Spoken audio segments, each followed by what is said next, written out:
Let me guess. You walked into a room, forgot why you were there, then stood awkwardly in the middle of the floor, like some confused NPC waiting for a side quest to load, right? Or maybe you studied for an exam, memorized every single thing about the War of 1812, and then, poof, gone. All of it. Replaced by a jingle from a Doritos commercial from 2007, because apparently your brain thinks that's more important. Why is it that we can remember the lyrics to every song we hated in middle school, but forget our own passwords? Memory. It's weird, unreliable, and seems like it's being run by a drunk raccoon who only saves the most random stuff. But what if I told you that remembering things doesn't have to be hard, that there are ways to make your brain go, oh, okay, I'll keep that. Today we're diving into how to remember everything. Yes, everything, without trying so hard. And I mean it. No more rereading pages 12 times or highlighting like you're decorating a Christmas tree. Let's rewire your brain gently with science, sarcasm, and the occasional guilt trip. Okay, first things first. Your brain isn't trying to ruin your life. It's just efficient. Like a terrible coworker who only does the bare minimum to not get fired. Your brain forgets stuff because it assumes you won't need it. It's constantly deciding,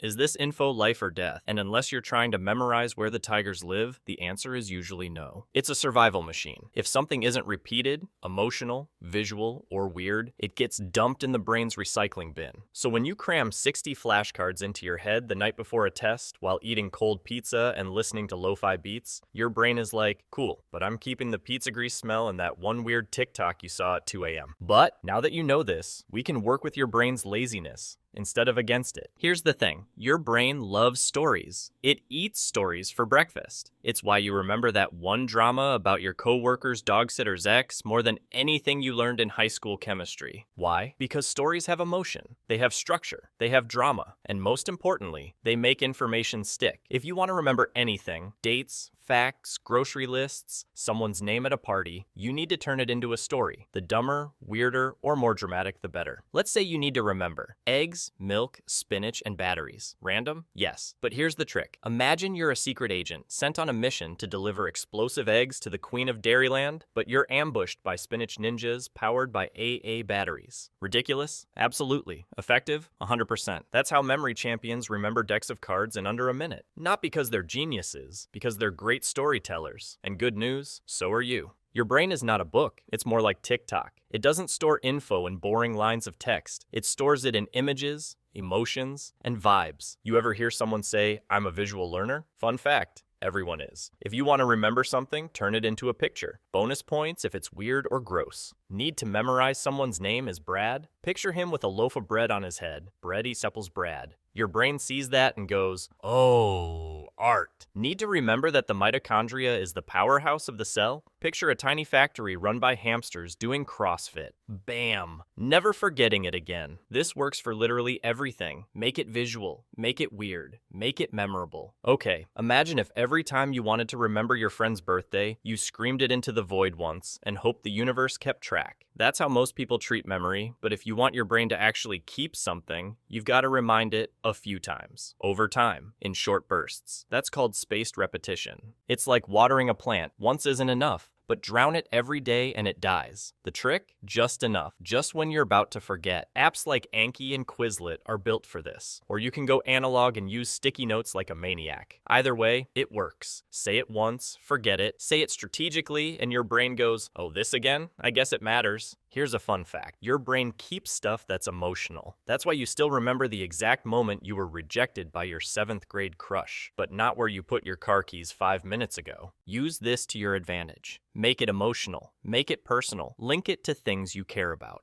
Need to remember a math formula? Tie it to a song you love, or picture your ex screaming it at you during a breakup. Whatever gets the chemicals flowing. The stronger the emotion, the stickier the memory. No judgment. The Memory Palace sounds like a Hogwarts elective, but it's real, and it's kinda genius. Here's how it works. You take a place you know really well, your house, your school, the route to your favorite taco place, and mentally place things you want to remember in that space. Let's say you want to remember a speech. You walk through your house in your mind, and each room has a key point. The living room holds your intro. The kitchen has your first argument. The bathroom, the climax. You're not just remembering words anymore. You're taking a mental tour. Memory champions use this trick constantly. And if you've ever walked into the kitchen and forgotten what you needed, congrats, you've already built a memory palace. You just forgot to decorate it. Look, I know sleeping isn't sexy advice. It's not a hack, it's not exciting, but it is, without exaggeration, the most effective memory tool you're not using. When you sleep, your brain does the overnight filing. It sifts through what you learned, decides what's important, and moves it from short-term to long-term storage. No sleep equals no memory. Simple as that. So if you're pulling all-nighters to cram for a test, congratulations. You've memorized nothing and ruined your skin. Good job. So, how do you remember everything without trying so hard? Tell stories. Make it visual. Space it out. Tie in emotions. Walk through a memory palace. And for the love of neurons, go to sleep. You don't need a photographic memory. You just need to stop treating your brain like a storage unit and start treating it like the weird little creature it is. It likes color, drama, weirdness, and naps. Use that. And next time you forget why you walked into a room, just assume it was to subscribe to this channel, because that, my friend, is something you'll actually want to remember. Smash that like button like you're trying to pound info into your hippocampus. Subscribe if you want your brain to stop ghosting you. And comment with the dumbest thing your brain has randomly remembered for no reason. I promise, you're not alone. See you next time. And don't forget, oh wait, you won't.